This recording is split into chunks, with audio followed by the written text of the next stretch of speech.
مشاهدينا وحشتونا جدا. شفتوا التقرير ومتهيألي أول ما شفتوه افتكرتوا أهم حلقة من حلقات برنامج حكايات مع مروة عزام.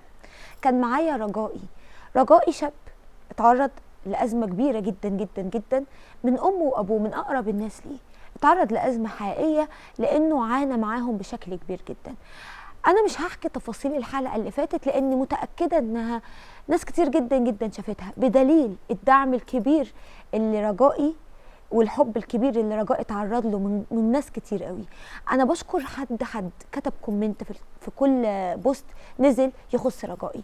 بشكركم جدا على دعمكم وعلى الطاقه الايجابيه وعلى دعمكم ليه وعلى احساسكم بيه وانفعالكم مع الحلقه بقلوبكم وبكل شيء. انا بجد سعيده جدا جدا، وعايزه اقول لكم ان انتوا جزء اساسي في الصوت. عشان يوصل صوت اي بني ادم، عشان يوصل بتكونوا انتوا جزء اساسي. عشان كده النهارده حلقه مختلفه تماما. يمكن الحلقه اللي فاتت كانت مأساة. الجمعه اللي فاتت لما زعنا الحلقه كلنا عيطنا، ورجائي ابكانا كلنا. كنا حزانه بجد بجد على شاب عنده 19 سنه بيتعرض للاذى ده، ولكن رغم كل اللي شافه كان عنده اصرار وكان عنده عزيمه ومكمل تعليمه ومش عايز يسيب تعليمه ومكمل لاخر نفس فيه، وما يقس من رحمه ربنا رغم قساوه كل اللي حواليه. لكن كان ربنا هو اللي معاه وفي ظهره. عشان كده النهارده كان لازم نجيب رجائي تاني، كان لازم نجيبه بعد الحفاوه الكبيره جدا جدا وحب الناس الكبير جدا ودعاهم ليه وعرض قد ايه ناس عشان تساعد رجائي. كان لازم نجيبه النهارده ونفرح معاه ونعرف منه ايه اللي حصل بعد ما الحلقه اتعرضت، هو عاش ايه وشاف ايه وايه اللي خلى الدنيا تتقلب بالطريقه دي. خلوني ارحب معاكم برجائي سعيد جابر. اهلا بيك يا حبيبي، منورني للمره الثانيه. بجد مبسوطه بيك قوي ان انت موجود معايا. واول حاجه عايزه اقولها لك، انت كنت تتخيل ان حلقتك تعمل كل الصدى ده؟ ايوه كنت متخيل ده؟ اكتر من كده كمان. انت حلقتك عملت ملايين المشاهدات. ايه اللي حصل بعد عرض الحلقه الاسبوع اللي فات وايه اللي اتغير جواك؟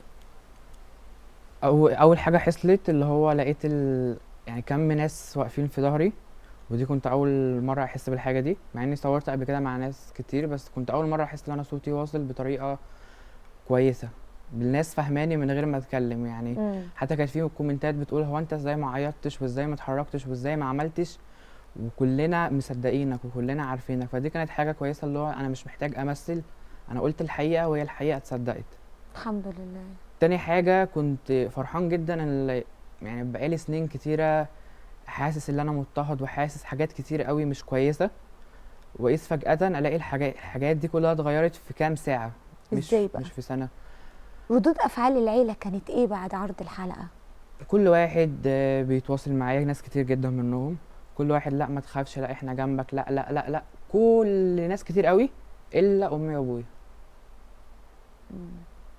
واتعرضت لتهديدات كتير جدا من مرات ابويا ومن اخويا اللي هو ابنها، بس ما كنتش خايفه، هي كانت مجرد تهديدات وكبيره جدا، اللي هو يعني عشان خاطر انا اسكت وما اتكلمش وحاجات شبه كده. ازاي قالوا لك ايه التهديدات اللي دي حصلت؟ بتزوكي، احنا هنقول عليكي وهنقول عليكي وهنقول عليكي. قلت لهم قولوا. يعني هيقولوا عليك كلام يسوقوا بيه شكلك او سمعتك. عشان خاطر انا قلت حاجات بالفعل حصلت وهم متاكدين ان هي حصلت، بس مش هيقولوا لا الحاجات ما حصلتش، لان هي حصلت وفي بدل الشاهد 100.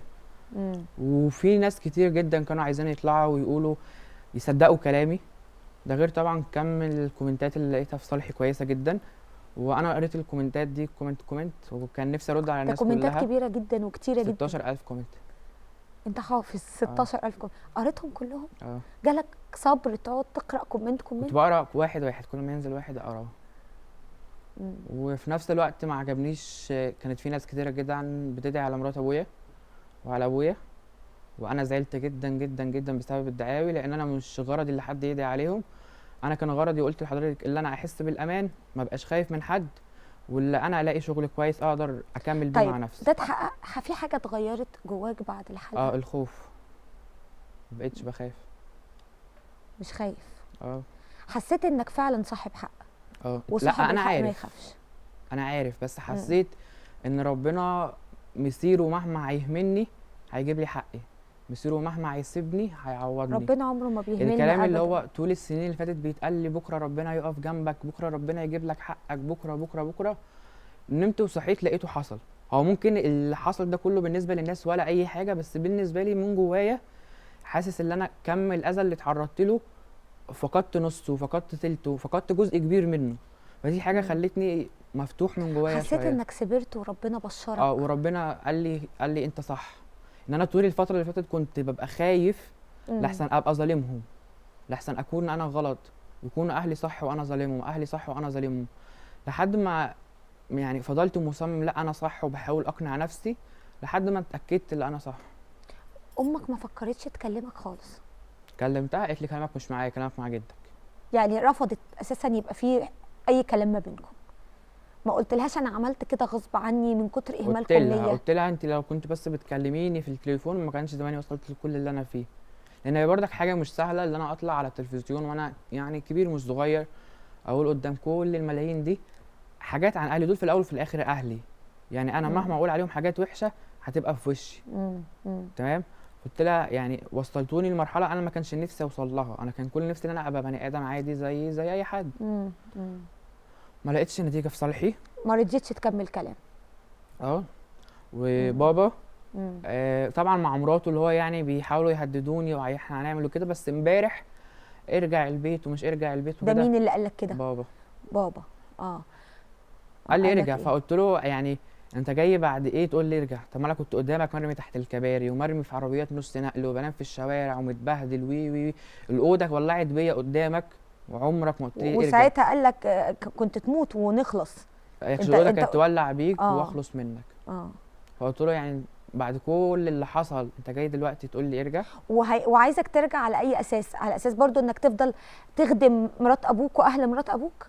لا ارجع اللي هو ما حددش معايا حاجه، بس هو الفكره كلها ارجع عشان الهوجه اللي حصلت وكده، فما افضلش يعني مستمر فيها. كنت عايزه كمان اقول حاجه مهمه. والد رجائي بعد الحلقه مباشره اتكلم مع الاعداد وقال ازاي وانا الكلام ده مش حاصل وكذب. قلنا له والله يا فندم انت ليك حق الرد، ولو عايز ترد وتقول اي حاجه عندك ده حقك، وده حق مكفول لاي حد يبقى في طرف بيتكلم عنه الطرف الثاني من حقه انه يرد. النهارده حاولنا نتواصل معاه لكن هو اعتذر وقال انا تعبان ومش عايز اتكلم. ودي كانت المره الثانيه، لان احنا حتى في الحلقه الاسبوع اللي فات حاولنا نتكلم مع الام والام رفضت على الهواء وقالت انا مش هدخل وقفلت السكه في وشنا، والاب رفض انه يتكلم وما كانش بيرد، ولما حتى عرفنا نوصل له برده كان رافض انه يتكلم. والنهارده قال انا تعبان ومش هتكلم. بس انا كان لازم اقوم بدوري كاعلاميه عشان حضراتكم، لان انتوا مهمين قوي بالنسبه لي. طالما تابعتوا وطالما شفتوا من حقكم تعرفوا التفاصيل، من حقكم تعرفوا الحقيقه كامله. في ناس كتير جدا ممكن تقول لك ما رجائي ممكن يكون بيقول اي كلام، بيدعي ما بيقولش الحقيقه. انا طبعا من اول لحظه شفت رجائي وانا قلبا وقالبا مصدقاه. ده شاب ما فيش حاجه تجبره انه يطلع يقول كده على اهله، لو هو كان لقى رعايه واهتمام عمره ما كان بقى موجود معانا. كنت حابه كمان اسمع من الاطراف المحايده اللي ملهاش مصلحه، عشان لو الام قالت انا مش عايزه اتكلم وخايفه انها تتكلم او ليها اسبابها انا مش عايزه اعرف ايه الاسباب، والله يعينها على اللي هي فيه. ولو الاب قال انا تعبان ومش قادر اتكلم، اكيد في العيله ناس كانت شايفه التفاصيل وكانت عارفه القصه كلها وكانوا شهود عيان على اللي بيحصل بالرجائي وابوه وامه. كل ده هيكون معانا وما تروحوش في اي حته، لان بجد التفاصيل اللي جايه هتفرق معانا جدا.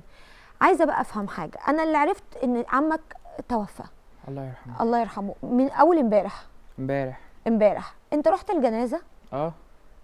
رحت الجنازه. قرار غريب. انا بقى بالنسبه لي لما عرفت ان رجائي راح الجنازه بتاعت عمه كان بالنسبه لي قرار غريب. ما خفتش منهم، ما خفتش من اللقاء، ورحت ليه؟ هو حكايه الخوف لا اكيد ما خفتش، لان انا لو خايف ما كنتش رحت. ورحت علشان يعني لما انا عايش لوحدي مفيش حد جنبي، مفيش حد بيسأل عليا، مفيش حد بيخبط عليا، فانا في يوم من الايام انا اكيد انا كمان هموت، فنفسي لما اموت الاقي حد جنبي. ورحت عشان برضه اقول لعمي، قلت له لما اموت ما تخليش ابويا يمشي ورايا ولا ليه دعوه بيا. يا رجائي، عشان ابويا لاخر دقيقه وعمي ميت وواقفين على الغسل والدنيا بايظه خالص والناس بتلف حوالين بعضها، بيعملني وحش. لحد امبارح لحد الغسل. انا اول مره كنت اقف على حد ميت ومتكهرب وخايف، رهبه كبيره جدا. واحده غريبه واقفه تطمني ما اعرفهاش، تقول لي اطلع بره وكده وبتاع، يبص لي كده يقول لها هو تعبان عنده ايه، هو خايف من ايه، ده موت. انت فاهمه يعني ايه حد بيموت؟ فهو الاخر دقيقه ما كانش عنده قلب معايا. انت حضرت الدفنه والغسل؟ اه. شاركت فيهم؟ اه. يعني كنت واقف لحظه الغسل؟ ايوه. انت منطقك غريب قوي، يعني انت رحت عشان انت بالنسبه لك انا عايش لوحدي، ولو جرالي حاجه بعد ودول عمر أهلي. طويل هم الاقي اللي يمشي ورايا. وهم اهلي، هتحاسب برضه. يعني انا عمي ده زعلان عليه جدا، ويا ريت الناس كلها تدعي له بالرحمه. انا ما كانش في بيني وبينه صله رحم، ودي اكيد حاجه انا هتحاسب عليها. وهو ما كانش بيسأل عليك؟ لا. ما كانش عارف باللي حاصل من ابوك؟ عارف. الله يرحمه خلاص. مش عايز تتكلم عنه؟ الله يرحمه، ويا ريت الناس كلها تدعي له. هو دلوقتي بيتسأل قدام ربنا، وهو لو ليه حق عندي اللي انا ما كنتش بتصل بيه او بطمن عليه، يا ريت يسامح. طب ولو انت ليك حق عنده؟ مسامحه. مسامحه؟ اه. لو كان ابوك مكانه كنت هتسامحه؟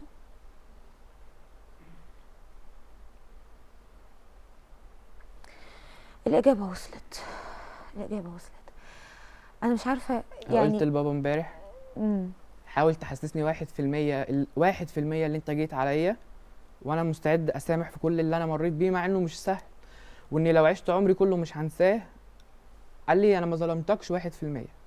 ده الناس الطبيعيه بتظلم، يعني الاب الطبيعي والام الطبيعيه بيظلموا عيالهم عشان يبقوا وممكن كويسين. ما يكونش قاصدين. فانت كأب وانا قلت عليك كل الحاجات دي، بتقول ما ظلمتكش خالص؟ ازاي؟ يعني هو مقتنع انه ما اذاكش ولا ظلمك ولا قهرك ولا وجعك ولا رماك في الشارع ولا ساب مراته تتحكم فيك؟ هو مقتنع بكده؟ يعني هو مقتنع بكده وقادر يصدق كده؟ طيب انا معايا جد رجائي، جد ابو الام، طرف محايد ومهم قوي نسمع منه الحقيقه فين. الو. ايوه. الو، اهلا وسهلا. استاذه مروه. اهلا بيك يا فندم، انت على الله الهواء، يخليك. اتفضل. حضرتك جد رجائي ابو الام. ان شاء الله. عايزه اعرف ايه اللي حصل وايه اللي يوصل رجائي او يدفعه ان هو يكون بيحكي عنكم وعن العذاب اللي شافه من العيله. لا، هو يحكي عننا ويحكي عن اللي هو شافه ده من اهل ابوه مش مننا، يعني تمام. هو اصلا ما انا عايزه اسمع منك.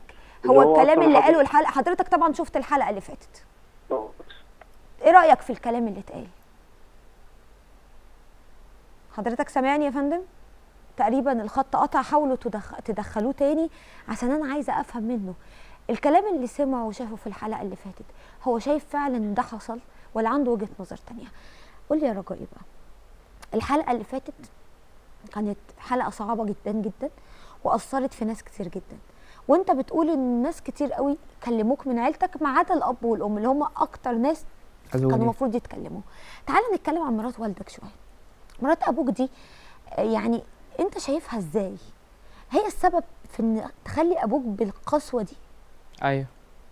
يعني لو باباك متزوج من ست حنينه ما كانش وصل لكده؟ ايوه، بس برضك هي ماشي قست عليا كتير، وفعلا انا جوايا جرح كبير قوي بسببها، بس في الاساس هي طيب ما ينفعش. انا جدك رجع تاني. الو. ايوه. ايوه يا فندم، حضرتك سامعني؟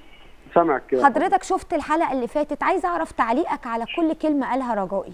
بص حضرتك، هي الحلقه اللي فاتت انا شفتها كلها، هو رجائي ما كذبش في حاجه، ماشي، بس هو اتحمل على والدته شويه، ان هو ما كانش يعرف ايه اللي مرض بيه والدته مطلقه وهي حامل فيه 6 شهور، ماشي، وكملت حملها عندي، ولما وضعت انا اتصلت بيهم اجيبهم، ما حدش جه واقف جنبي، وضعت عندي، وانا لما بتكمل 2.5 سنين قلت اولى ان هو يتربى في وسط اخواته، عشان هو الاب معاه اخوات ثانيه، معاه اولاد ثانيه، وجبت فنقلت الولد لابوه بورق ورسمي، وجده وابوه كان موجود وعمامه كلهم موجودين. وساعتها الام كانت فين يا فندم؟ نعم، الام كانت ساعتها فين؟ ساعتها موجوده، وقعدت 2.5 سنين بعد ما كمل رضاعته 2 سنين، وقعد كمان 6 شهور وكويس. هو راجل متجوز ومعاه عيال، فهي مش هتقعد تربي الواد وتبقى حياتها كده، انت فاهمه حضرتك؟ يعني هي تزوجت ساعتها في الوقت ده، كانت قبل ما تتزوج وقبل ما تسيبي الواد انا اعطيهم الواد. بعد كده اتجوزت، ما رميتهوش واتجوزت. دي اول حاجه. تاني حاجه هي تفرق مع حضرتك اتجوزت يعني اديته لاهل ابوه قبل ما تتجوز ولا بعد ما اتجوزت؟ ايوه تفرق، ان هي لو معلش رميته عشان الجواز ماشي تفرق، اما هي ما رميتوش عشان الجواز. ما هي اديته لاهل ابوه عشان عارفه انها هتتجوز، هيجي يوم وهتتجوز. لا حضرتك بصي، لا حضرتك البنت كانت قاعده عندي معلش، وانا اللي كنت متكفل دلوقتي في ولادته في تربيته لحد ما كمل 2.5 سنين. فانا قلت عشان انا اب بدل ما يتحرم من اخواته وبعد كده يطلع ما يعرفهمش وهيبقى ميوله لاخواله ولنا، خليه يتربى في وسط اهله العصب بتاعه ابوه واخواته. ده من نوع الرحمه مني، مش اكتر من كده. طب لما يعني عرفتوا انه بيتعرض لاذى نفسي كبير جدا من ابوه من مرات ابوه، وقفت كذا مره لابوه على يد رجاء واساليه حضرتك، لدرجه ان انا جبت جده ابو ابوه وجبت عمه، ليه عمه مدرس ثانوي تربوي، وجبتهم كلهم وعملت لهم قعده عرفيه ماشي، وقلت له الواد ده خط احمر، ان انا مضيت على اقرار لو حصل له حاجه او الواد ده في يوم من الايام انت مش قادر تربيه ترجعه لي تاني وانا ملزم بيه. تمام؟ فطبعا هو استغل الولد في البيع والشراء والمكسب وكلام من ده، فما كانش بيقول لي اخطاء الولد. لما جه الولد اشتكى لي انا ضربت ابوه قدامهم بالقلم عشان خطا في الولد وخطا فيا وخطا في امه، ما سبتلوش حقه مره واثنين وثلاثه. كل ما يجي يشتكي لي بجيب له حقه منهم، ويبقى هو على الحق. يبقى هو حتى لو هم جم اشتكوا لي منه باخد الواد اطبطب عليه اراضيه، وبرضه بقى ايه بزرزره شويه، اديله قلم بتاعه اقول له ده ابوك ده كده ده ستك، ارجع. يقول لي حاضر ويرجع. فانا كان مطلوب مني ايه كجد ان انا اصلح بين الواد وابوه. انا اذنبت ان انا عطيته له ان هو يربيه في وسط اخواته؟ لكن بعد الامور اللي كان بيمر بيها وانه اترمى في الشارع وقعد تحت الكباري، ده ما كانش سبب انك تقول خلاص بقى احنا مش هينفع ابوه وهاخده انا تاني، او تجيب الام تقول لها ابنك ما ينفعش يبقى ابوه وام ثانيه واحده بس، ابنك ابوه وامه عايشين ويتيم، يعني ابنك انت عايشه وابوه عايش. عليه افضل الصلاه والسلام. ممكن تسمعيني؟ اتفضل. انا راجل عارفه جدا يعني 60 سنه وراجل حاج في بيت ربنا، وهو عارف علاقتي ايه بالناس، وراجل بنقعد في مجالس عرفيه. انا النهارده لما احرم طفل ان هو يتربى في وسطي معايا انا، ويبقى عنده اخين ثلاثه وابوه موجود، واخده اخلي ميوله لاهل الام، ويقابل اخوه في الشارع ما يعرفوش ولا يكرهوا بعض، ولا انا اربيه في وسط اهله؟ يا فندم ده منطق غريب، يعني هو ده كل المنطق اللي عندك ان هو يتربى يعرف اهل ابوه؟ طب هو الولد بقى في الشارع اصلا. هو في الشارع من مين؟ مني ولا من ابوه؟ انا مسلمه. طب انتوا مش هو ده مش حته منكم؟ مش انت جده؟ هقول لحضرتك حاجه، حته مننا احنا الاول ولا هو الطرف الاول؟ يعني انت ممشيها اولويات، مين اللي المفروض اولى؟ ممشيها اولويات. الاصول والشرع بيقول ايه؟ هو الواد يتربى في وسط اهل ابوه العصب بتاعه، ولا متساب لي انا؟ انا بنتي ذنبها ايه ان هي تتجوز وتخلف واد وتيجي تولده عندي، وهو يروح يتجوز ويعيش حياته وتقعد تربي له عيل؟ هو ايه اللي عملته عشان كل دوت؟ طب وهي قدرت ازاي تتحكم في مشاعرها وعواطفها كأم؟ يعني ايه حتى برضه متحمله على لا خالص. انا بسال اسئله جايه في ذهني انا. هل هي اول واحده تتجوز وتخلف وتسيب عيالها وتروح وتعيش حياتها، ولا هي زيها زي الناس؟ لا لا يا فندم، ما في بيسيبوا عيالهم وفي ما بيقدروش يسيبوا عيالهم لو هيموتوا. يعني في النوعين زي ما حضرتك بتذكر اللي بيسيبوا عيالهم، في برضه امهات بتقاتل عشان عيالها. طب بص حضرتك هقول لك حاجه. دي واحده اتجوزت قعدت 5 شهور واتعذبت في 5 شهور، لدرجه ان هو قال في يوم من الايام بعد ما رجع مراته الثانيه رماها عند امه. قلت له هو انت واخد بنتي ترميها عند امك خدامه؟ قال لي دي خدامه لامي. قلت له ما عنديش خدامات، وانا خلصت الموضوع واحنا قاعدين وابوه قاعد. فانا معلش هو كان متجوزها 6 شهور يعاند. هو كان بيعاند في زوجته الاولى، بيعاند في زوجته الثانيه بنت خالته اللي ما يقدرش يكلمها ويرمي بنت الناس. طب هل ايه الجزاء اللي احنا عملناه؟ يعني عملنا ايه؟ خطأنا في ايه في حقه ان هو عملنا كده؟ احنا قلنا له خد ابنك معزز مكرم وبياكل وبيشرب و2.5 سنين وصحته كويسه، هو رباه وحش ترجع له. هو معلش لو كان الواد عندي انا واتربى عندي انا وطلع بالطريقه ديت مش كنت انا هتحسب؟ كان هيقولوا ان انت اللي قصرت، صح كده؟ طيب ما خلينا في عدل ربنا. طيب يا فندم، انا عايزه اخد منك اخر حاجه. كل كلمه قالها رجائي حقيقيه وهو تعرض لكل العذاب اللي ذكره في الحلقه. انا حضرتك لحد دلوقتي متمسك برجائي قلبا وقالبا، وواقف معاه وعارف ان هو اتظلم وعانى في حياته كتير، وهو كان متواصل معايا وكان بيجيني وكان بيروح ويجي وما كانش بيقعد كتير عندي. وقولي له هو لك معاملته هو بيضحك. نعم. انت ضحكتك دي اكيد ليها معنى. لا اتفضلي كملوا. طب ليه يا فندم لما راح لامه بيضحك يعني. يعني هو تعبان، مبسوط ان انا اول مره الاقي حد واقف وان جنبي. انت وقفت معاه، وبيقول لي انا مبسوط انه اخيرا حد اتكلم وحس باللي انا حاسس بيه. حضرتك اساليها وقاعد قدامك قولي له جدك عمل مشاكل مع الناس دي قد ايه من سببك؟ ووقف قصادهم ازاي من سببك؟ طب وحارب لما إزاي راح يا بسببك؟ فندم لبنت حضرتك وخبط وقفلت الباب في يا وشه، حضرتك يا استاذه ممكن قول له أقول يا امه لحضرتك حاجة؟ بتحبه. هي امه أنا في هو بيسال بيقول لي امي قولي له بتحبني. امه بتحبه. والله محبه. بص هي معاها بنتين، محبه حد قده، بس هي متجوزه بعد طبعا ما اتطلقت بتاع وكلام من ده. متجوزه، انا هقول كلام عمري ما هقولته لحد بس هضطر اقوله ماشي. زوجها مش معرف اهله ان هي معاها ولد. فيعني انا ماليش، يعني انا معلش ماليش اقول لك انت الكلام ده، بس أنا بقول لك اكيد انت عايز بنتك تبقى مستقره في بيتها وفي حياتها، واكيد مش عايزه تعيد تجربه حضرتك الانفصال مره ثانيه. 5 شهور عذاب حضرتك. هو ساب نقطه ايه بيضه مع خليقته او مع بنتي ان هي تخليه يعني معلش تحارب عشان ابني. هو السبب في الجحود اللي هو فيه ده. اكيد هو السبب، وهو مهما قلنا هو السبب 100 مره هو السبب، لكن في الاخر ده طفل وتعرض لكل انواع العذاب والبهدله والمرمطه والنوم في الشوارع. وحضرتك كان ليك وجهه نظر طبعا. انا بشكرك شكرا جزيلا جدا، وكان يهمني قوي. هو صادق في كل كلمه قالها ماشي، وانا ما بتخليش عنه لحد دلوقتي معلش. هو امبارح راح طبعا المشوار اللي راحه ده وبتاع وكلمني، انا رفضت. انا بشكرك جدا جد رجائي ابو الام. يمكن منطقك انا اسفه مش موافقه عليه ومش مقتنع بيه، ومفيش حاجه اسمها اصل انا بنتي اتجوزت 5 شهور فليه تعيش تدفع غلطه عمرها كله. انا اللي يهمني انك انت اكدت على كلام رجائي اللي انا كنت واثقه انه صدق ما فيهوش اي كذب، لكن يهمني قوي انك اعترفت بده. لكن اسفه مش هقدر اعترف بمنطقك، ولا هقدر اهضمه، ولا هقدر اصدقه، وكمان مش هقدر اصدق ان بنتك هي ام. مش عارفه اصدقها. ما ينفعش هي كأم لو عاشت يوم واحد، لو اتجوزت يوم واحد، رجاء اتربى في بطنها هي، كبر في بطنها هي، كان في بينهم حبل سري، كان في دم، كان في كل شيء.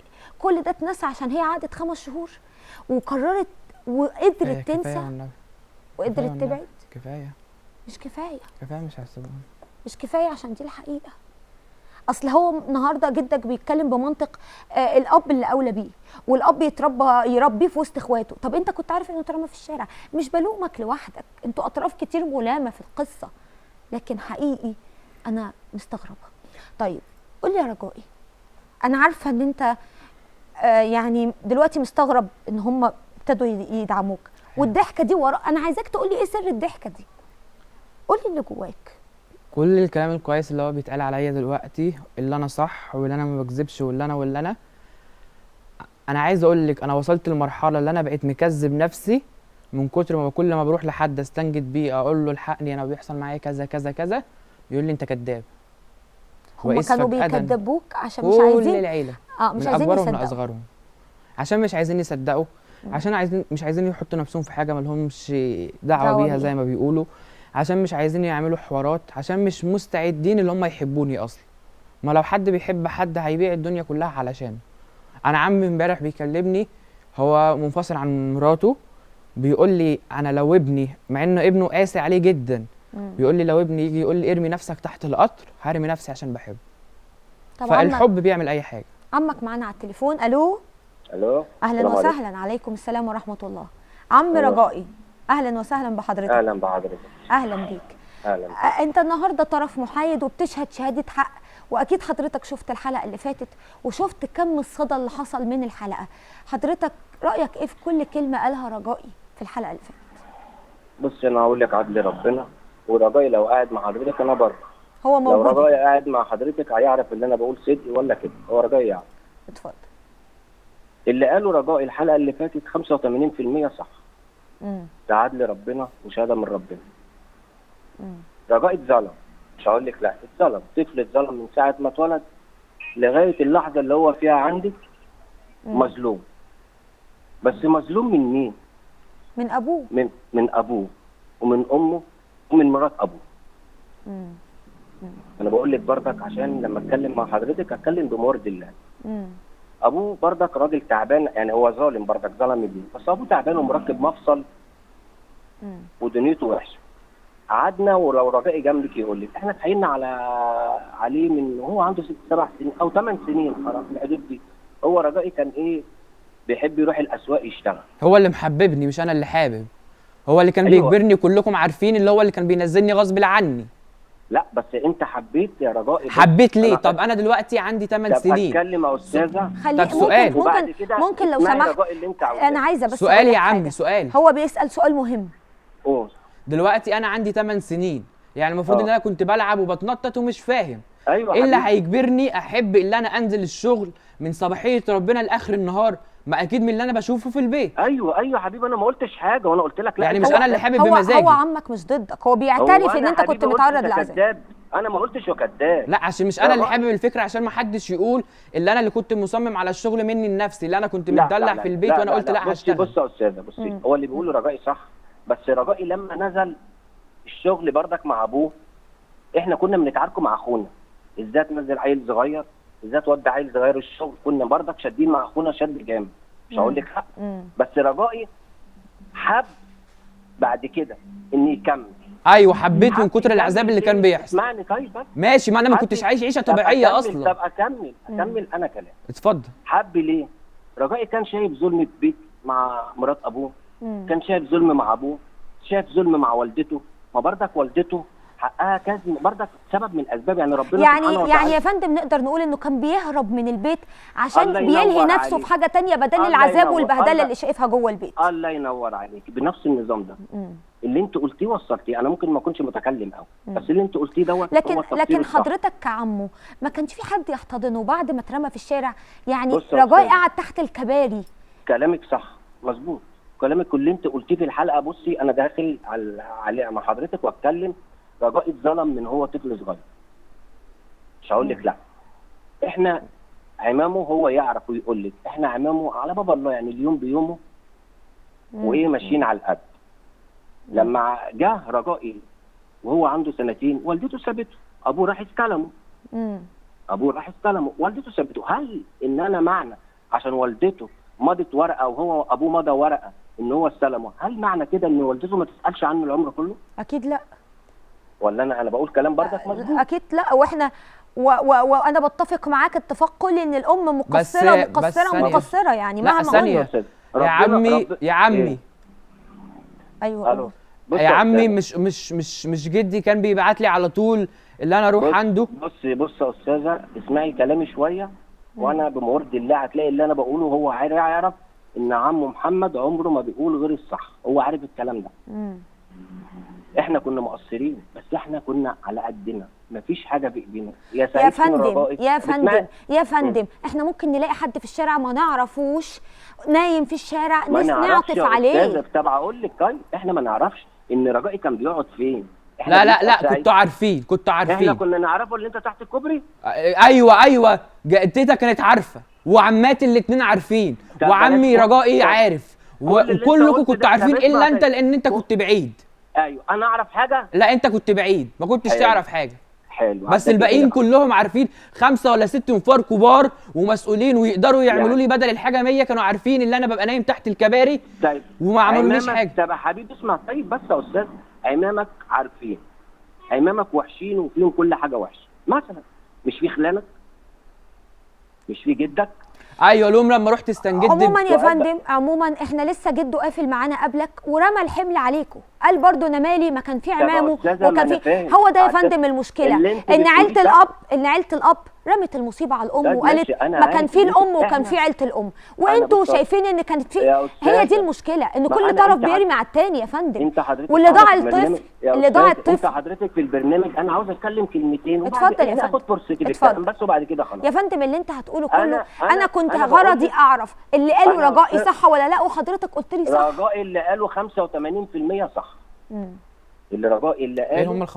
ال 15% ايه الغلط بقى في اللي قاله؟ ان هو دخل، يعني مش عاوز، هو بيتكلم على عمه رجائي، انت ما تعرفيش عمه ده.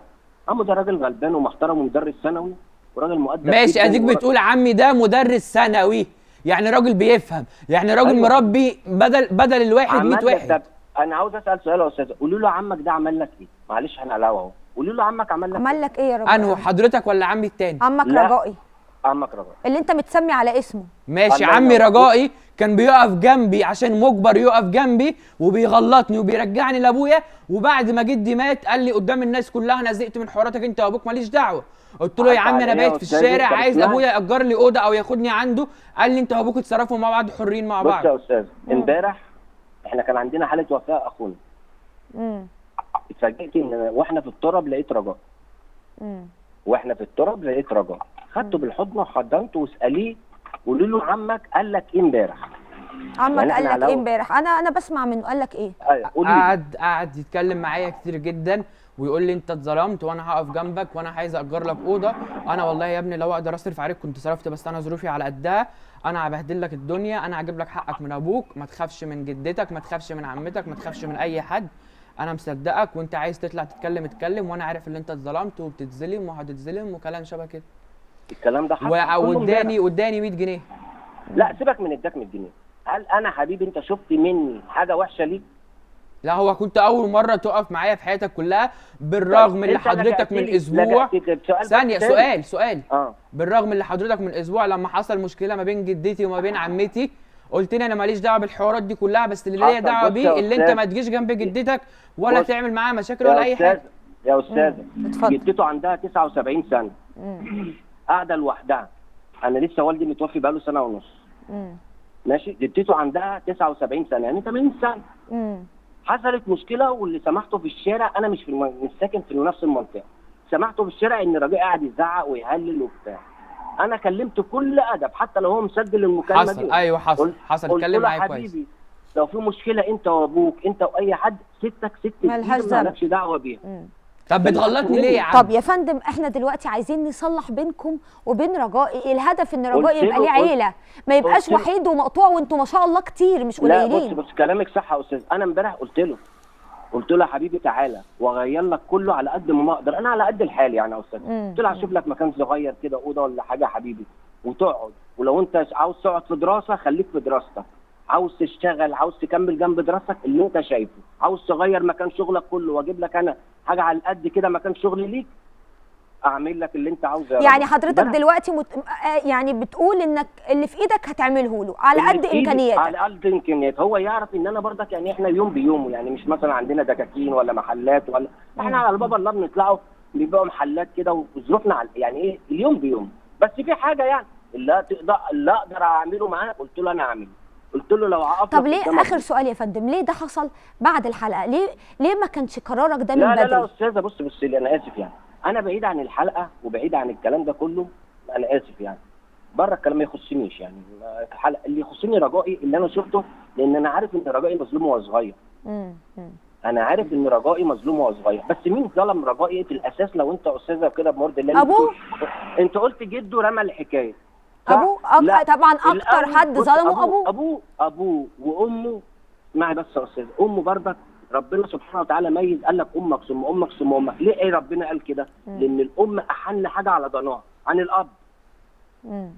يعني الام احن واحده عن الاب.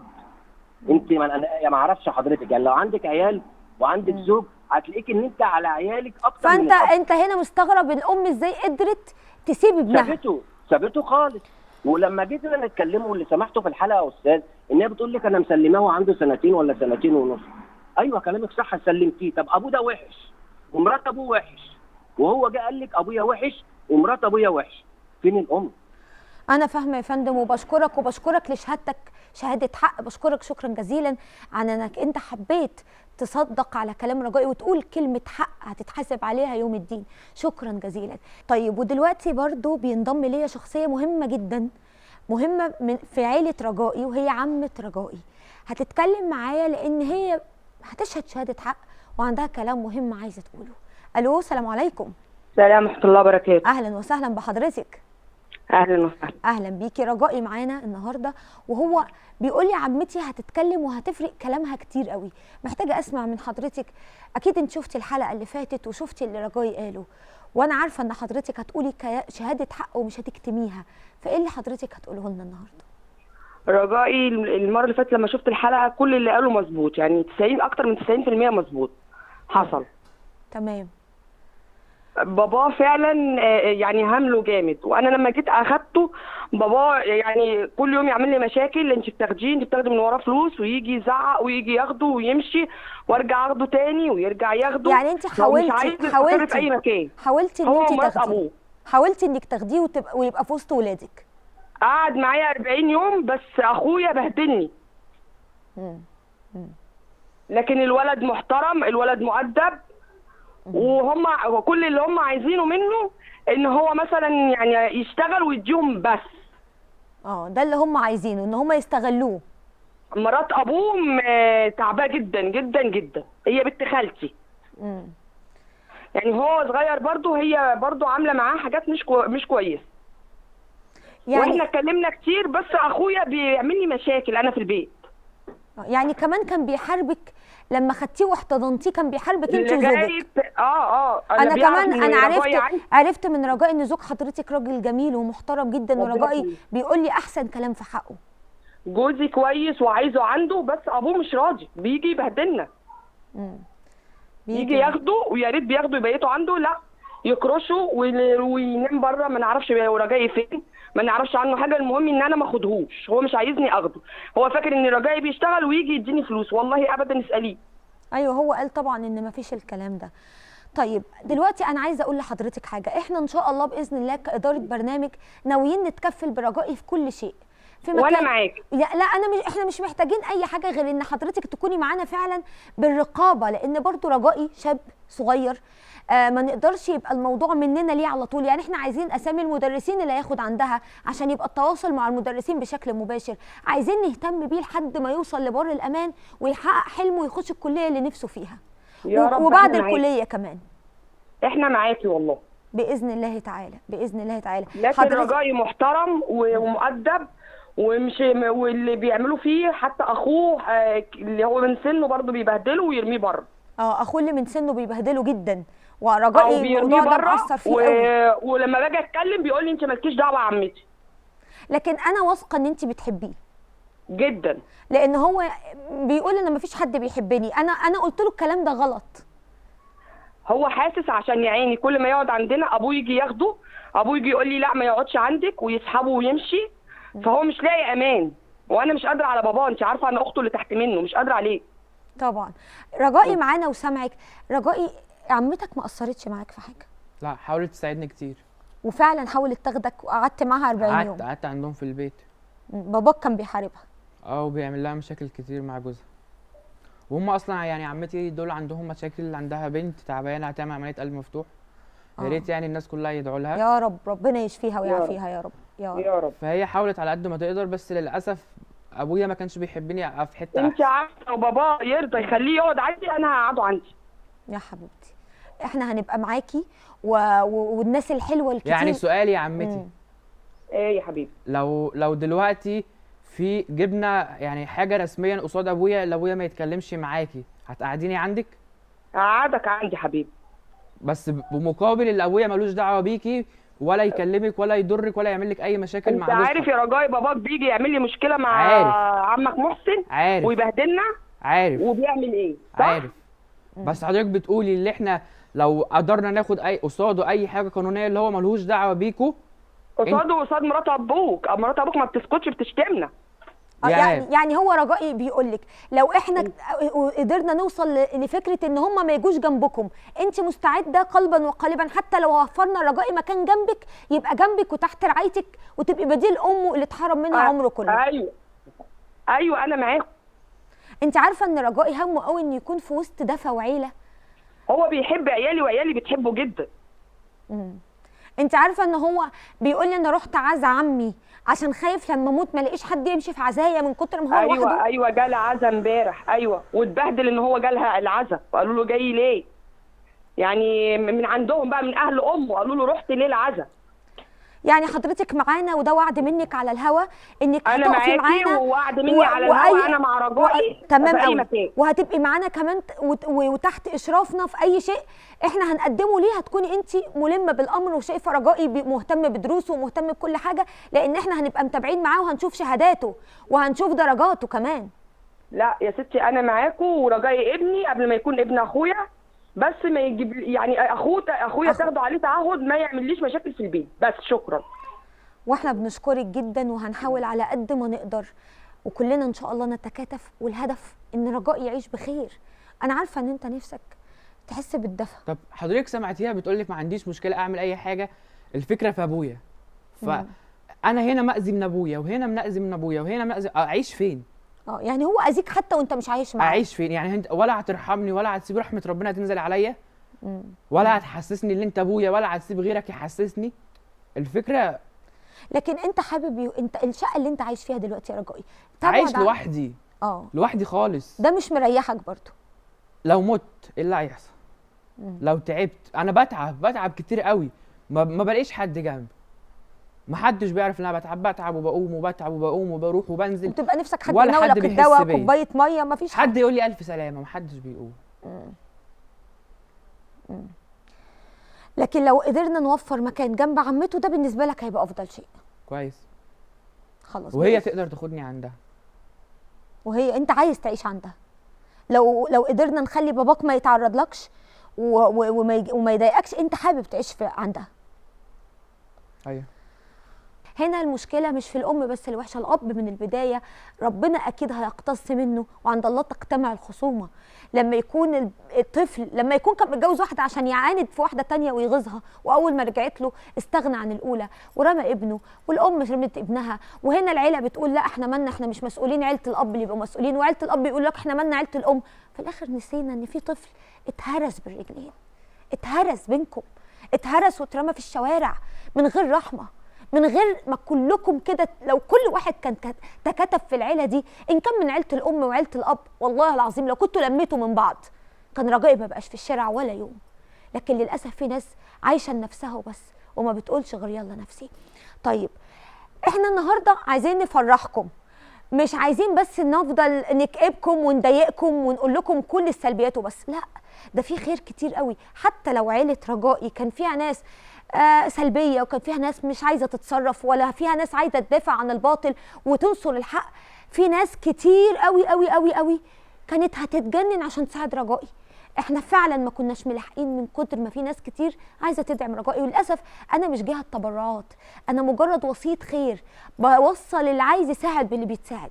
لكن انا اندهشت من عدد الناس الكبير اللي كانوا عايزين يساعدوا رجائي، وعايزين يتكفلوا بمصاريف تعليمه، عايزين يتكفلوا بمكان يعيش فيه، عايزين يقولوا له احنا في ظهرك، لو مالكش عيله فاحنا عيلتك. ومن الناس دي ست جميله جدا جدا، ويمكن من بعد فضل ربنا ليها فضل كبير على حالات كتير في برنامجي حكايات مع مروه عزام. ما بتحبش تذكر اسمها، بتعمل الخير لوجه الله تعالى وبتتكفل بالحالات، وهي عارفه اني مش جهه تبرعات، فهي اللي بتبقى بطريقه مباشره مع الحاله اللي تستحق، او هي شايفه انها عايزه فعلا تتساعد. فالنهارده معايا الاستاذه الجميله معايا على التليفون، لانها هي قالت لي وامنتني انها عايزه تتكلم مع رجائي وتقول له لو مالكش ام فانا امك. وناس كتير جدا جدا زيها. خليني ارحب بيها. الو الو اهلا وسهلا. اهلا دكتور مروه، يا اهلا حضرتك؟ يا اهلا بيكي، يا اهلا يا غاليه، اهلا وسهلا، نورتي الدنيا. وانا كان لازم النهارده اقول في حقك كل حاجه حلوه، لانك بجد صاحبه فضل بعد فضل ربنا. اعوذ بالله، لا ابدا، ده انا اللي بشكرك ان انت بتجيبي حالات بتديني فرصه ان انا اعمل حاجه، يعني بجد انا اللي بشكر حضرتك. تسلمي لي. انت اول ما شفتي رجائي لقيتك بتبعتي لي بتقولي لي انا الولد ده انا هتجنن عليه وانا متاثره بيه، وكانت حالتك صادقه جدا جدا، وكنت عايزه تعملي اي حاجه من ضمن ناس كتير. عشان كده النهارده قولي لي انت شايفه الموضوع ازاي وحابه تعملي ايه؟ بصي رجائي، اولا انا اتمنى اكلمه. هو معانا، هو سامعك، هو سامعني. مساء الخير يا رجائي. مساء النور يا فندم. انا اتفرجت على الحلقه بتاعتك وفعلا حسيت ان انا قدام انسان محترم وراجل بمعنى الكلمه. من ذوق حضرتك. رغم الظروف الصعبه اللي انت مرت عليك، انت ما اتكسرتش، بل بالعكس دي قوتك. وكان عندك اختيار من الاتنين، يا اما ما تستسلمش يا اما تنزل للقاع وتغرق. صحيح. وانت عشان اصلك طيب وانسان محترم قررت ما تستسلمش يا رجائي، وقررت ترسم مستقبل. انا بجد بحييك. والله كله أنت كرم مش ربنا، بترسم انا ما مستقبل عملتش لنفسك حاجه. بس لا، المستقبل ده انت بترسمه لاولادك اللي جايين ان شاء الله. إن شاء الله. يا رب ان شاء باذن الله يا رب العالمين. وانسان زيك يا رجائي فخر لاي حد يبقى في ظهره، وانا معاك وجنبك وفي ظهرك، وربنا يقدرني اعمل لك كل حاجه توصلك لبر الامان وتحقق حلمك. تمام يا رجائي؟ عايزه اقول لك رجائي ما شاء الله اللهم بارك في سنه تانية ثانوي، حد واخد باله من دراسته ونفسه يخش كليه اسنان، وحد مهتم بدراسته وداخل ثانويه عامه، يعني ما فكرش يستسهل ولا يروح مثلا يدخل تجاره، مع احترامي للي بيدخلوا تجاره وصنايع، لكن كلنا عارفين ان الثانويه العامه عايزه مذاكره وعايزه ذهن صافي وعايزه بيئه صالحه، ورغم ذلك هو كان مصمم وحب يخش ثانويه عامه. ما شاء الله ربنا يحميه يا رب. ربنا يحميك يا رجائي. ولا اقول يا دكتور رجائي؟ لا انا هقول يا دكتور رجائي من دلوقتي. ايه رايك؟ يا رب يا رب اللهم امين. ان شاء الله هتبقى اعظم دكتور يا رجائي باذن الله، قصدي يا دكتور رجائي. وان شاء الله مامتك هتشاور وتقول انا ام الدكتور رجائي، وباباك هيقول انا ابو الدكتور رجائي يا رب، واخواتك هيقولوا عارفين الدكتور رجائي ده يبقى اخونا، وكلهم هيفتخروا بيك، وانا هفتخر بيك، ومصر كلها هتفتخر بيك. واوعدك يوم التخرج بتاعك ان شاء الله هبقى قاعده في اول صف انا والدكتوره مروه. يا رب يا رب. الدكتوره مروه الانسانه الرحيمه الجميله المحترمه، الانسانه اللي يندرج وصفها تحت اي صفه تخص الانسانيه. حبيبتي الله والله ربنا يبارك لها. انت احسن. هنبقى موجودين، مصر كلها تبقى معاك، وان شاء الله باذن الله تبقى اعظم دكتور في مصر يا رجائي. يا رب يا حبيبتي. يا وانا رب. معاك وفي ظهرك ومش هسيبك، وانت انسان محترم وعندك اراده واخترت انك تبقى حاجه، فلازم كلنا نبقى جنبك وكلنا معاه. وانا بضم صوتي لصوتك، كلنا معاه ومفيش اي حاجه رجائي باذن الله باذن الله بعد ما ربنا جعلني سبب وبقيت معاه هيحتاجها الا لما هيلاقيني، وهيلاقي غيري كتير قوي قوي قوي، لان هو ماشي في الخير، واللي بيمشي في طريق الخير ربنا بيكون معاه. ومتهيألي هو مش عايز اكتر من كده. وخطوه حلوه حصلت ان اهلك بدأوا يفوقوا. خلي بالك، حتى انا عارفه ان اللي شفته مش قليل، لكن انا كان طول عمري نفسي حد يقول لي مصدقك. كان اقصى طموحي يقولوا لي حضرتك بتتكلمي في ايه؟ انا كل اللي حصل ده كوم، واللي هم يقولوا لي خلاص احنا مصدقينك ده كوم تاني. انتوا ليه طيب ما جيتوليش قبل ما اتعب وقبل ما اشيل جوايا وقبل ما يحصل لي اي حاجه؟ يعني انت يا رجائي شايف ان الحلقه هي اللي خلتهم يبتدوا يتكلموا ويدوروا؟ الله اعلم. الله اعلم هقول ايه، بس وكتر خيرهم اللي هم اتكلموا. شكرا. طب احنا ممكن انت يا عم كل دول الناس دي ما كانتش احسن حاجه معاك، لكن هو ربنا نسيك. لا. على فكره ربنا اللي كان معاك لحد ما وصلت لثانويه عامه لحد دلوقتي، ولحد دلوقتي وفي كل لحظه وفي اللي جاي، وربنا اللي سخرنا لبعض وسخر وجودك معايا وسخرني معاك. وده لو دليل على حاجه فدليل اللي انا ما اذيتش حد، ودليل اللي انا كنت في حالي، ودليل اللي انا كنت بعافر، ودليل اللي انا شفت كتير. مش عارف. انت اصغر اصلا، انت صغير قوي، انت هتأذي مين؟ انت للاسف اللي حواليك ما كانوش عارفين قيمتك، بس انت هتعرفهم قيمتك، صح ولا لا؟ مش هينفع تستسلم. اعرف نفسي ماليش دعوه بيهم. صح، حلو قوي، هتعرف نفسك، وكمان هتعرف كل اللي انكروك وكل اللي كانوا ضدك وكل اللي قسيوا عليك. هم اللي هيعرفوا مش انا اللي هعرفه باذن الله تعالى.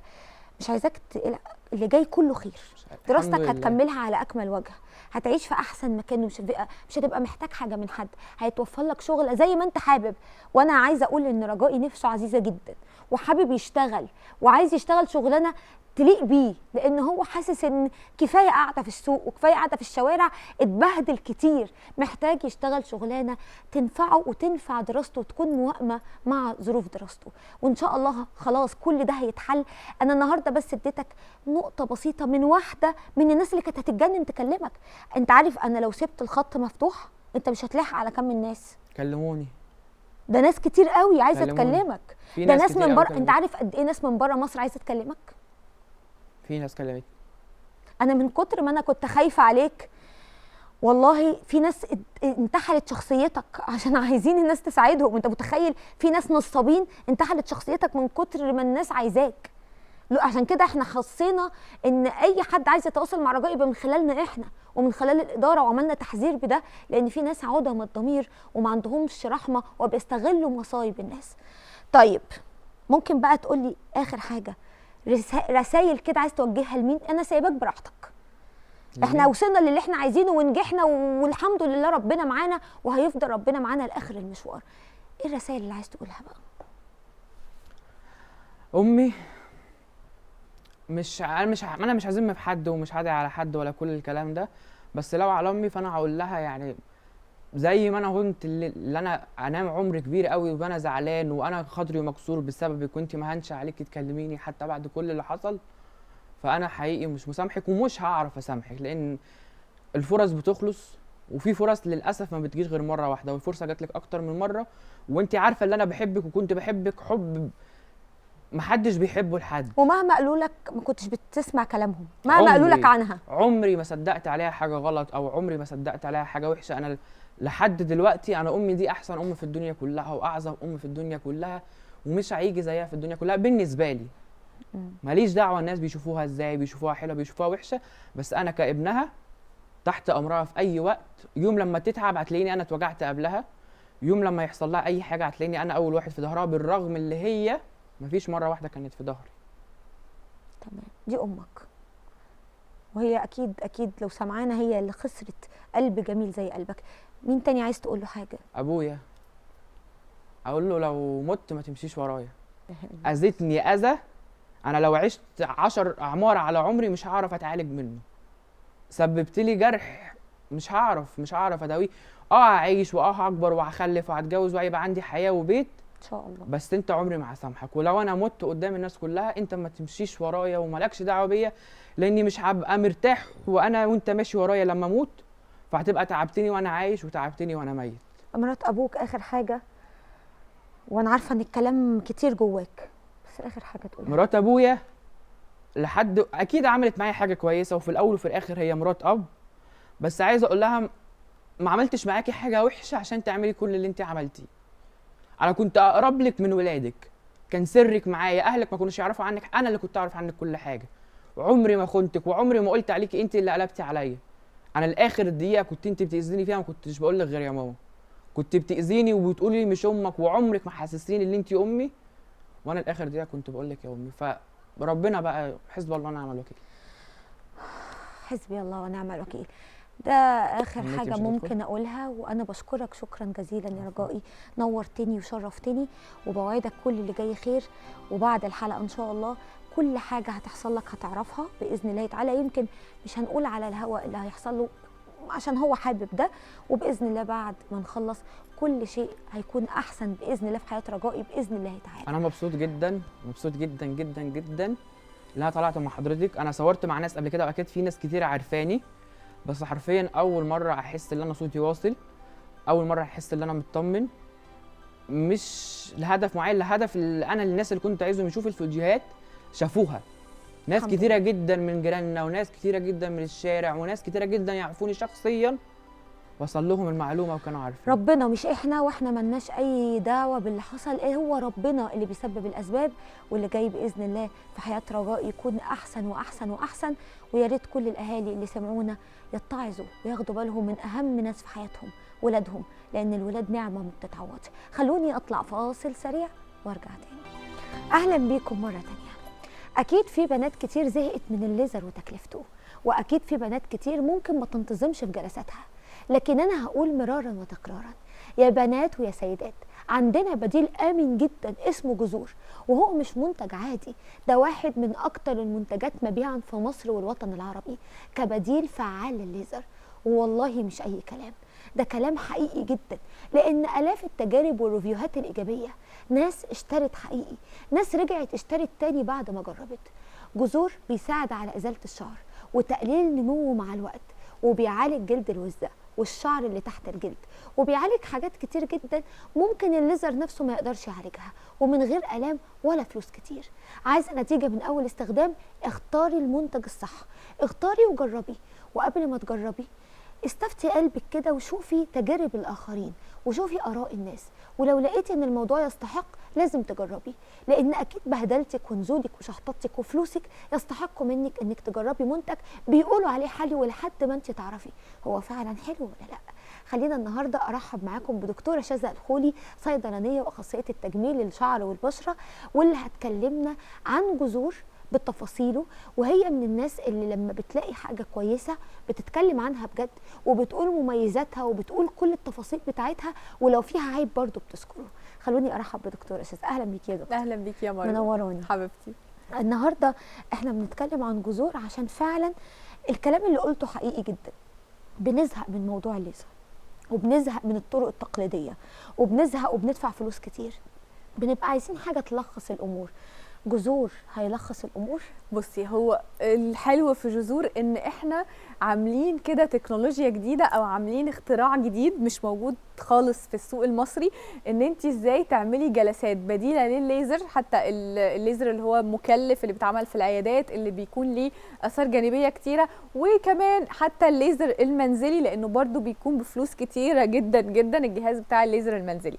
اولا لو جينا عملنا مقارنه سريعه كده في بدايه الفقره واحنا بنقارن ما بين الليزر وبنقارن ما بين جذور ك يعني منتجات او مجموعه منتجات قادره ان هي تعمل ازاله نهائيه للشعر بتاع الجسم او الوش او المناطق اللي هي الحساسه زي الاندر ارم والبيكيني بمنتهى الامان والفاعليه.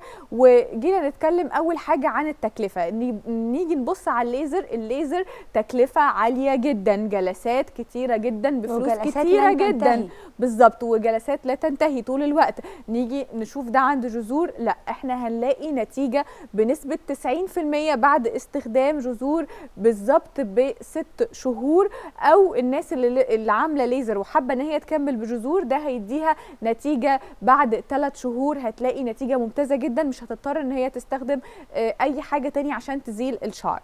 طيب نيجي عند تاني نقطه في المقارنه، ان احنا لو اتكلمنا عن الاثار الجانبيه هنتكلم ان الليزر بيعمل روايح وحشه جدا في المناطق بتاعه الاندر ارم ومناطق البيكيني، بيعمل غمقان كتير جدا واسمرار شديد جدا، فبنضطر ان احنا ندور ازاي نفتح منطقه البيكيني ومنطقه الاندر ارم. جذور طبعا مش بيعمل اي اسمرار ولا اي غمقان، لان هو كريم امن جدا وكلها مستخلصات وحاجات طبيه وتكنولوجيه عاليه جدا جدا، ما بتعملش اي اسمرار ولا اي جفاف ولا بتسبب اي غمقان في المناطق الحساسه او في اي منطقه للجسم. نيجي نقارن ثالث نقطه ونتكلم على الامان بقى وفعاليته وازاي هو قد ايه امن. طبعا الليزر ليه مخاطر كتيره جدا، ممكن تروحي عند عياده البنت اللي بتستخدم لك او تكون مش دكتوره فتستخدم لك بارامترز مش صح، فتبدا تلسعلك او تحرق لك مناطق في جسمك. طيب الكريم بتاع جذور انا بستخدمه في البيت من غير ما اي حد يتدخل معايا ولا يشوفني، بمنتهى يعني الخصوصيه، مفيش يعني مش مكسوفه، مش محرجه، مش خايفه يحصل اي اثار جانبيه، مش خايفه يحصل اي حاجه. فانا بالنسبه لي مميزات جذور كتيره جدا جدا. طيب نيجي نتكلم بقى احنا اصلا يعني الفكره قايمه ازاي. هي فكره اي حاجه بتزيل الشعر ان هي تبدا تضعف لي بصيله الشعرايه اللي موجوده في الجلد او في الجسم في الاماكن اللي انا عايزه اشيل منها الشعر علشان تبقى الشعرايه ضعيفه فتقع، او ان انا ابدا اقلل كميات الشعر اللي موجوده في الجسم علشان طبعا ده شعر غير مرغوب فيه بالنسبه لبنات وستات كتيره جدا، لازم كلنا نحافظ على نظافه جسمنا ونشيل شعر جسمنا. طيب ثالث حاجه ودي اهم حاجه، ان هو كمان بيشتغل على ان هو يضعف الصبغه بتاعه الميلانين اللي موجوده في الشعرايه، وده بيساعد انه برضو الشعر يبدأ يقع او نبدأ نزيل الشعر ويخلي المكان ناعم والملمس بتاعه كويس قوي. حاجه كمان بتساعدني ان انا الليزر بعد ما بعمله بضطر ان انا استخدم كريمات تهدي الاحمرار لمده 48 ساعه، وبعد ما اخلص من تهدئه الاحمرار بدخل في قصه انه لازم من مده الجلسه للجلسه اللي بعدها استخدم كريمات تعمل ترطيب، واجيب كريمات بفلوس كتير جدا عشان ارطب واحافظ على بشرتي ما يحصلش اي جفاف.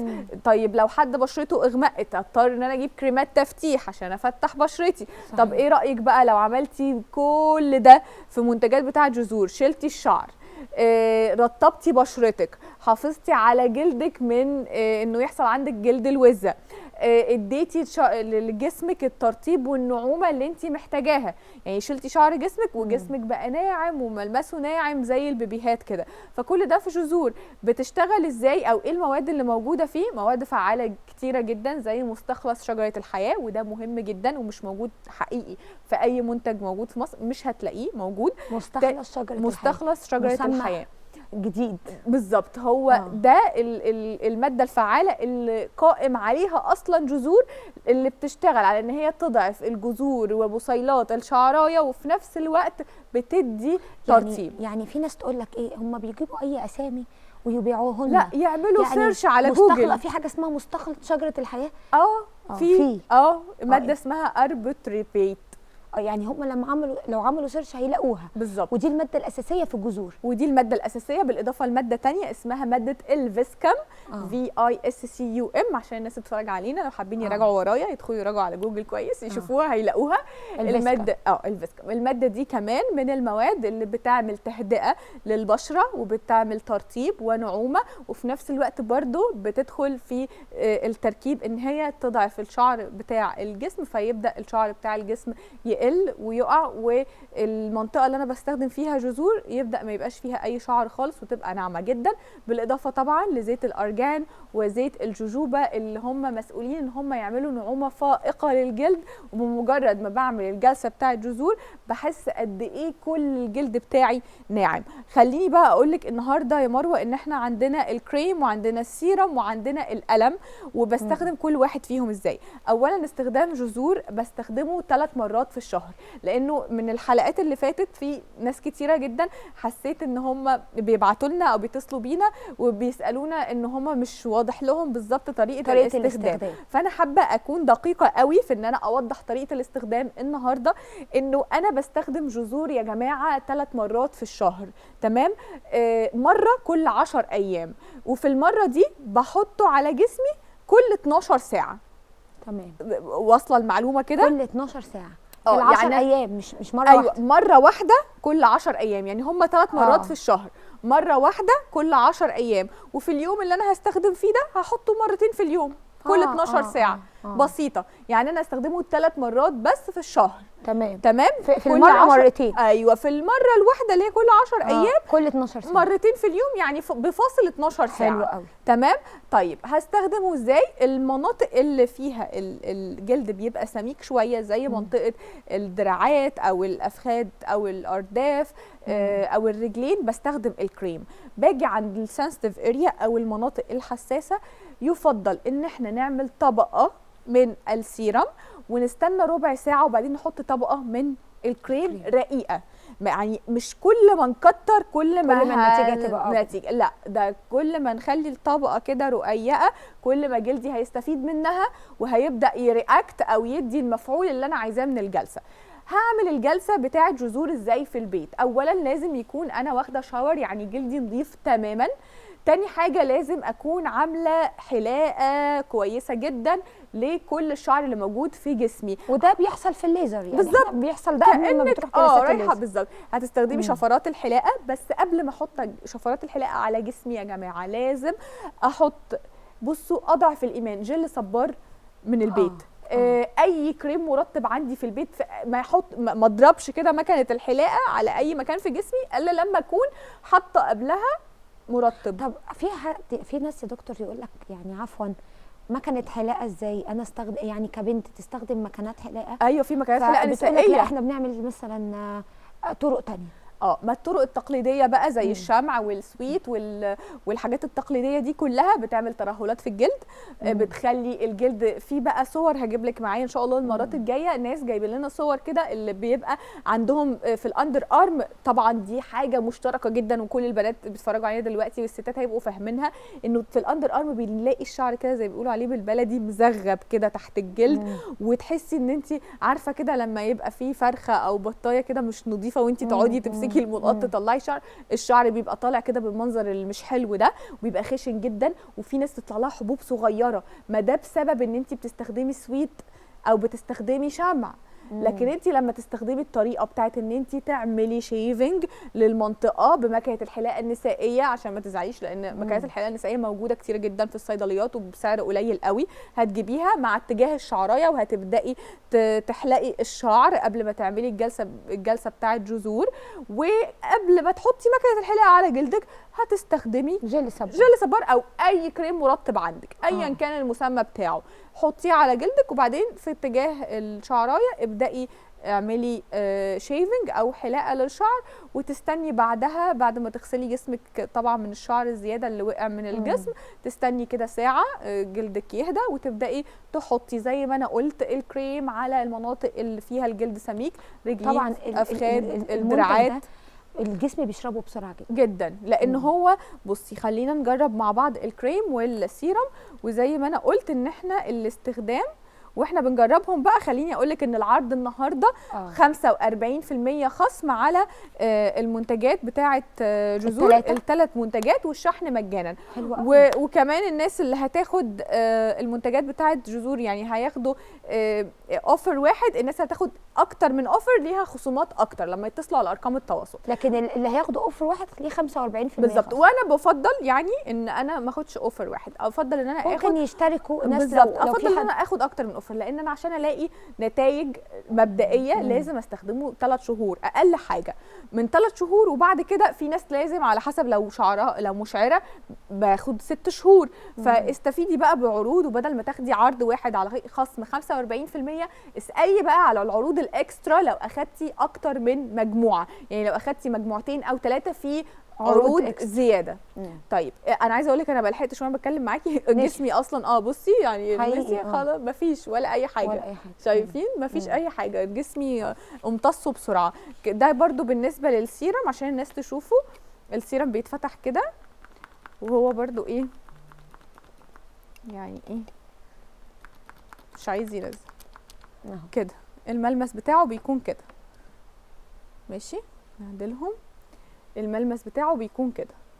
عايزه اقول لكم بقى ان السيرم انا بقول بقى يتحط في المناطق الحساسه ليه، الاندر ارم والبيكيني، لان هو فيه شويه من الزيوت، فالزيوت دي بتبقى ممتازه جدا ان هي بتشتغل على ان هي ترطب المناطق دي، وكمان ما تعملش اي غمقان، ومناسبه جدا جدا للجلد الرقيق بتاع منطقه البيكيني والاندر ارم. فانا بالنسبه لي السيرم كمان ممكن استخدمه على وشي، الناس اللي عايزه تعمل شيفنج لوشها، تقلل شعر وشها، والناس اللي بيطلع لها دقن بسبب التغيرات الهرمونيه ممكن تستخدمه تدعك وشها بيه، تدلك وشها بيه خلاص. بس طريقه شيل الشعر من الوش عشان استخدم جذور بستخدم اللي هي الشفره اللي هي اسمها فلامينجو، لو هجيبها لكم المره اللي جايه نبص عليها مع بعض. بالفلامينجو بنشيل، طبعا ممنوع منعا باتا ان نستخدم برضو ولا شمع ولا سويت ولا فتله في منطقه البشره. طبعا عندنا كمان القلم ده ممتاز جدا علشان منطقه الحواجب ومنطقه الشنب او المستاش والحته دي اللي عند البنات. بالنسبه للرجاله ده بيشتغل ازاي يا دكتور؟ بنفس التكنولوجي ونفس المواد الفعاله الموجوده في السيرم وفي الكريم، بس على هيئه بن عشان اعرف امشيها عند حواجبي بالظبط وعند الشنب. بالنسبه للرجاله اللي حابين يحددوا منطقه الدقن هيستخدموا القلم في منطقه الدقن فهيعرفوا يحددوا بيها، فهيبقى ممتاز جدا معاهم. حلو قوي.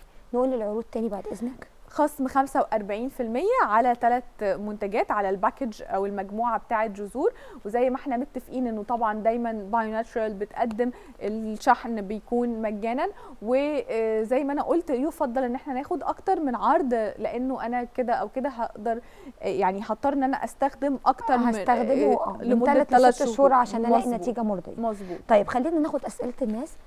واحده بعتها بتقول ايه اللي يخلي جذور يتقال عليه بديل الليزر، وايه مميزاته اللي بتخليه اختيار مناسب للبنات اللي مش حابه تروح الجلسات؟ ده تقريبا كل اللي احنا قلناه. ده اللي احنا قلناه. هنرجع نقوله تاني سريعا، انه الليزر فلوس كتير جدا، اثار جانبيه اسمرار، غمقان، ممكن بتحتاجي جلسات ما لا نهايه لاخر العمر. اللي يقول لك ان الليزر بس من 6 ل 8 جلسات ده بجد حقيقي مش صح. يعني انا واحده من الناس بستخدم دلوقتي جذور، مع اني كنت بعمل قبل كده ليزر، بس ما يعني الليزر ما اغنانيش ان انا افضل قاعده طول حياتي ما اعملش ابدا. يعني الناس العاقله اللي بتعقل الامور كده وبتدخل واحنا قاعدين كده نسيرش على جوجل ونشوف، ولو شفنا ريفيوهات الناس على مستوى العالم انه الليزر بيخفي الشعر تماما من الجسم. مفيش حاجه اسمها كده. الليزر ليزر هتفضلي تعمليه لحد اخر يوم في العمر. حياه بقى خلاص، مش هينفع ابطل. بالظبط. ماشي. هبه محمد بتقول انا عندي شعر تحت الجلد وجلد الوزه، هل جذور هينفع معاها؟ طبعا ده هينفع جدا، وهيخلي جلدك ناعم، وهيخلي بصيلات الشعر تطلع بشكل صح، بدل ما هي بتطلع العكس الاتجاه وبتطلع تحت الجلد وبتعمل جلد الوزه وبتضايقك. هيبقى ممتاز جدا. وخليني اعيد تاني يا مروه طريقه الاستخدام، لان طريقه الاستخدام مهمه جدا، علشان انا حابه اوضحها بناء على طلب كل الناس. ان انا بستخدمه 3 مرات في الشهر، يعني بمقدار او بمعدل مره كل 10 ايام، وفي المره الواحده بستخدمه كل 12 ساعه. الكريم بدهنه على المناطق زي الرجلين والفخاد والدراعات، والسيرم بسيبه للمناطق اللي هي البيكيني والاندر ارم. او لو انا حاسه ان انا مثلا، في ناس بتبقى عندها منطقه الدراع اللي فوق دي سنسيتيف او حساسه شويه، ممكن احط عليها السيرم. يعني السيرم للمناطق الاكثر حساسيه. مظبوط. طيب نرمين ايمن بتقول انا بشرتي غامقه وبتحسس من الليزر، هل المنتج ده امن ليا؟ طبعا ده هو معمول للناس اللي كده. ده غير ده السؤال ده بقى مهم قوي، يودينا لحته ثانيه، انه الليزر مش بيناسب كل انواع والوان الشعر، وما بيناسبش كل انواع البشره. الشقرين دايما بيعانوا. مظبوط. يعني انت معاكي الليزر ما يبقاش حلو خالص، لان انت شقره وجلدك فاتح جدا، فالليزر يبقى معاكي سيء جدا ويعمل لك اثار جانبيه كتيره. فطبعا ده ممتاز جدا. فجذور الناس اللي الليزر ما بيقدرش يشتغل معاهم هيقدر يشتغل معاهم، الناس اللي بشرتها فاتحه وشعرها اشقر هيشتغل معاهم، والناس اللي عندهم شعر وبري. آلاء عبد الرحيم بتقول انا حامل وكنت بعمل ليزر، بس دلوقتي بخاف اروح اعمله عشان الحمل.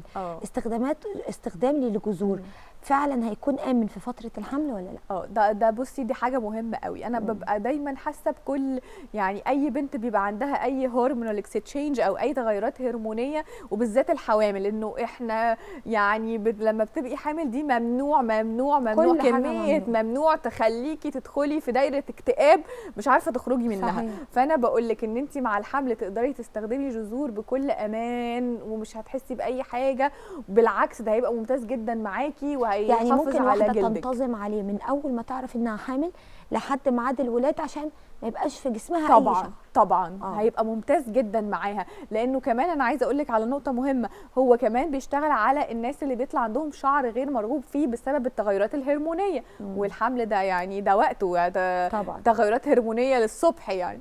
طيب منال بتقول انا استخدمت كريمات كتير قبل كده وسببت لي التهابات، هل جذور فيه عطور او مواد كيماويه؟ الكريمات اللي هي بتتكلم عنها دي كريمات اللي موجوده في السوق، ودي اللي هي بتبقى مواد كيميائيه وخطر جدا ووحشه جدا وخلاص اصلا. يعني بجد بتهيألي الناس، احنا بقينا في 2025 يا جماعه عندنا وعي بشكل كبير جدا ان دي اصلا بقت غلط. يعني دي ممكن تعملي اي حاجه غلط بقى، دي اقصى غلط في الدنيا. فلا طبعا ملوش اي علاقه خالص باي كريمات فيها مواد كيميائيه من المتعارف عليها موجوده. يعني بعيد تماما وريحته طيبه، مش بنفس اصلا اي ريحه. حلو جدا. شهد فؤاد عبد الله بتقول السيرم بيستخدم كل يوم ولا بس بعد ازاله الشعر؟ قولي لهم الاستخدام. طيب نرجع نقول الاستخدام تاني. بستخدم جذور طبعا بعد ما بعمل حلاقه للشعر بتاع جسمي، بستنى كده ساعه لما جسمي يهدى. بيستخدم 3 مرات في الشهر، يعني بمعدل بمعدل مره كل 10 ايام، وفي اليوم ده بستخدمه مرتين، مره بفاصل 12 ساعه ما بين المرتين، يعني مره كل 12 ساعه. سلمى مجدي بتقول بعد قد ايه ابدا الاحظ ان الشعر بدا يضعف؟ بعد بالظبط استخدام من اول شهر هنلاقي انه في مناطق كده هيبدا يقل ظهور الشعر فيها. بعد 3 شهور هلاحظ ان في مساحات الشعر بدا يقل منها، بدات تزيد معايا. ايمان عبد الباسط بتقول انا مشعره جدا وده عامل لي مشكله كبيره من وانا صغيره. كان دايما اصحابي بيتنمروا عليا في المدرسه بسبب تقل شعر حواجبي، ولما كبرت شعر جسمي كمان غزير جدا. انا فكرت في طرق كتير لكن دايما بعاني من نفس المشكله. يا ترى جذور هيخلصني من همي ومن المشكله الصعبه اللي انا بعيشها؟ طيب عايزه اقول لها على حاجه. اولا انت مش انت الوحيده، البنت الوحيده اللي مشعره، في حالات كتيره جدا طبعا. عندنا مشعرين وبنات كتيره جدا مشعره، ودي مش مشكله فظيعه يعني. العلم اتقدم ان هو كفيل ان هو يخلي لا، وفكره ان حد يأذيكي نفسيا او يضايقك، المشكله اكيد مش عندك، المشكله عند البني ادم المؤذي اللي بيضايقك وبيوجعك بالكلام. مظبوط. خليني بقى اقول لها بالنسبه لحواجبها، اكيد انا متاكده مليون في الميه ان البنات اللي بتبقى مشعره بتبقى حواجبها خطيره. فانت اكيد بالظبط، فانت اكيد حواجبك خطيره. انت هتعملي، بما انك ذكرتي حواجبك اول حاجه، فالناس اللي حواجبها كثيفه، انتوا حواجبكم حلوه يا جماعه، انتوا في نعمه مش حاسين بيها. انتوا بس هتحددوا حواجبكم بالقلم، هتمشوا بالقلم كده على اماكن الشعر الزياده سواء تحت او فوق، وكمان القلم بيستخدم للمستاش او المنطقه حوالين الفم. الوش بيتظبط بعد قد ايه؟ الوش يعني اكتر حاجه بتستجيب، يعني ممكن بعد شهرين بلاقي الوش بيستجيب. بالنسبه بقى لان هي مشعره، فهي هتمشي على الطريقه اللي احنا بنقول عليها من اول الحلقه معاكي، انه انا هشيل الشعر بتاع جسمي بالطريقه اللي انا قلت عليها، بشفره الحلاقه. طبعا جسمي يكون مترطب ويكون نظيف، وابدا بقى احط. هي الناس بقى الحالات المشعره ممكن يعملوا بقى حاجه، ممكن يحطوا السيرم والكريم مع بعض. احط السيرم، استنى ساعه على جسمي كله بقى، وبعد كده احط الكريم، تلاقي نتائج سريعه جميله. شعرك بدا يقل بسرعه جدا، المناطق اللي في جلدك بدا يقل منها الشعر، كمان كثافه الشعر ولون الشعر بدل ما هو يطلع اسود قوي، عشان عارفه الناس المشعره بيبقى شعرهم اسود قوي، هتبدا الصبغه بتاعه الميلانين بتاعه الشعرايه تبدا تقل. منار بتقول ينفع استخدمه وانا حامل؟ طبعا الدكتوره جاوبت وقالت ده اكتر شيء امن في اثناء فتره الحمل، ويا ريت كل ست حامل تستخدمه من بدايه الحمل لنهايه فتره الحمل او الولاده. هتلاقي نتائج كويسه جدا، خاصه في الفتره دي، لان الست بتبقى مضغوطه قوي يا دكتور. مظبوط. وبتبقى جايبه اخرها، مش عايزه وجع ومش عايزه الم، مش قادره تروح مكان، مش قادره تروح تعمل ليزر ولا تعمل اي شيء، متحسس لكل حاجه. طبعا. مع حسين بتقول هل ممكن استخدمه بعد الليزر كعنايه مستمره للبشره؟ طبعا. انا لسه قايله برضو معاكي في البدايه ان انا شخص كنت بعمل جلسات ليزر، وبعد كده خلاص بالنسبه لي انا بوقف جلسات الليزر في الصيف حتى وانا محجبه، لان انا اوقات كتيره جدا بتعرض للشمس، والهدوم على فكره بتدخل لي اشعه الشمس وانا في الشارع، فده بيبقى غلط جدا ان احنا مع الشمس نستخدم الليزر. فطبعا بعد استخدام الليزر عايزه توقفيه تستخدمي جذور، هتاخدي 3 شهور بالظبط ومش هتشوفي اي شعر زياده في جسمك. لكن مش منطقي ان حد يعمل ليزر ويعمل جذور. لا بقى ده زياده قوي. بالظبط. يعني لا. ممكن نوقف الليزر ونبتدي بقى في الجذور. مظبوط. يا دكتور للاسف في اسئله كتير جدا ما تجاوبش عليها، لكن للاسف الوقت خلص، وهكتفي بالقدر اللي احنا سالناه النهارده لحلقات تانية ان شاء الله. ان شاء الله. بشكرك جدا على دعمك لينا وعلى خبرتك اللي بجد بتفيدنا في اجابتك على كل الاسئله اللي بتخص الناس. شكرا جزيلا ليك حبيبتي يا مروه، شكرا نورتيني.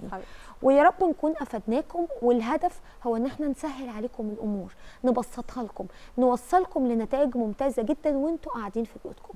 حقيقي جذور منتج او جذور من المنتجات المختلفه اللي ما فيش منها تقريبا في السوق، هو المنتج المنافس الاول للليزر في مصر وفي الوطن العربي كمان.